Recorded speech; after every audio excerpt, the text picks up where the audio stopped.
Rory, the irritable little tiger. Rory wasn't just any tiger cub, he was exceptionally grumpy. To put it simply, his mood wasn't just a passing cloud of irritation, it was a full-blown volcanic eruption. The kind that could shake the jungle with its ferocity. Normally, his fur was a bright orange, but it would change to a dull, fiery red. His little stripes seemed to bristle, standing on end like angry, miniature lightning bolts. And his roar, oh, his roar. It wasn't the playful purr of other cubs. It was small yet, a fearsome roar, capable of making even the most courageous baboon shiver. It seemed that everything annoyed Rory. The sun shining too brightly made him furious. A rainy day? That, too, would spark his anger, and if his mother dared to serve him vegetables for breakfast, he would become incredibly upset. One sunny day. Good morning. In the heart of the jungle, all the little creatures were caught up in a lively game of monkey see, monkey do. Leading the pack was Leo, the mischievous monkey, swinging from vine to vine, pulling funny faces. Laughter echoed through the trees. Everyone joined in the fun, except for Rory. Leo, in his playful antics, got a bit too close to Rory's cherished napping spot, which was... Coincidentally, Rory roared with fury, his fur turning a menacing shade of crimson. "That's my napping vine," he bellowed. "No swinging near it." Leo, startled, nearly lost his balance.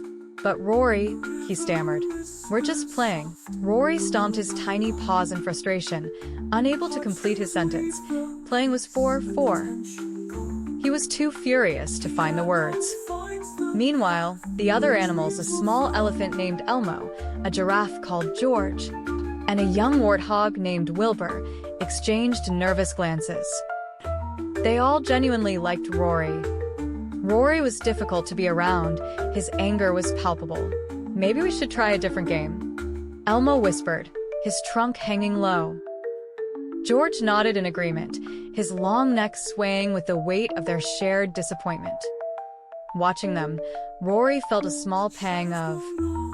Something was off. It wasn't anger, but it felt peculiar. He couldn't put his finger on it, but he knew one thing: he didn't like it. As the day went on, Rory's papa, a sage old tiger, settled down next to him. Observing Rory's uncharacteristic silence, he asked, "Rory, my little fireball, what's with the long face?" Rory muttered, "No one wants to play with me." Papa Tiger looked at him thoughtfully. "And why do you think that is?" he inquired. Rory nudged a pebble with his foot. Because I get angry." Papa Tiger sighed deeply. "Yes, Rory, your anger frightens your friends. It even frightens you, doesn't it?" Rory looked up, surprise written all over his face. "It does," he admitted. "Think about it," Papa Tiger continued.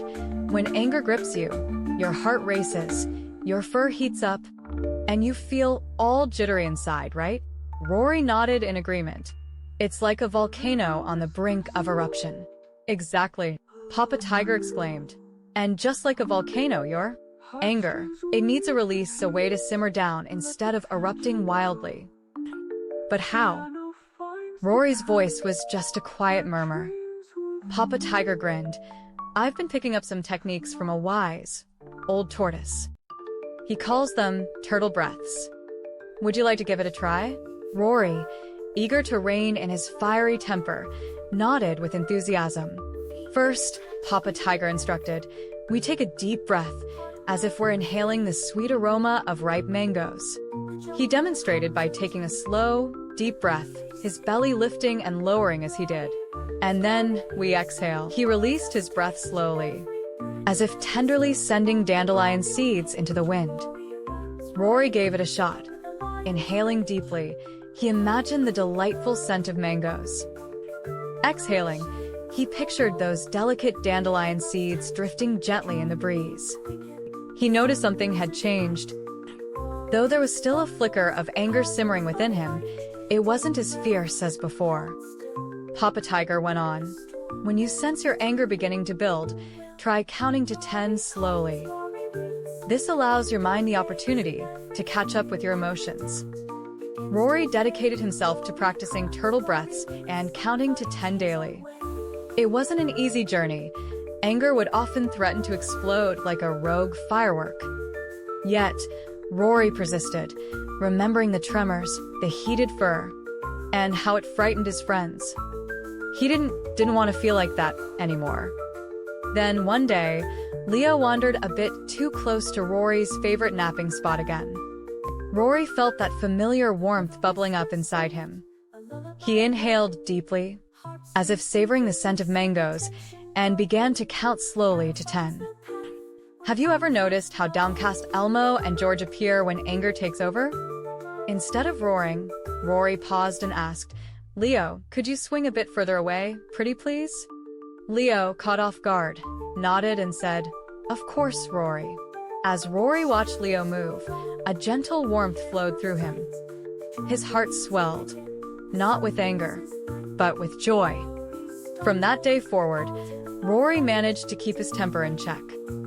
Sure, he still felt angry from time to time. Who doesn't? But he discovered the power of his turtle breaths and counting to 10 to regain his calm. He learned. Discussing his emotions turned out to be far more effective than his usual roaring. Most importantly, he realized that his friends preferred him when he wasn't a fiery, little volcano of anger. He even began to join in their game of monkey see, monkey do, and found that laughing with friends was far more rewarding. It's been a blast. And that concludes our tale. I hope you enjoyed listening and maybe even picked up a thing or two. But don't fret, there are countless more adventures on the horizon. Until we meet again, keep smiling, let your imagination soar, and remember to be good boys and girls. Farewell for now, see you next time.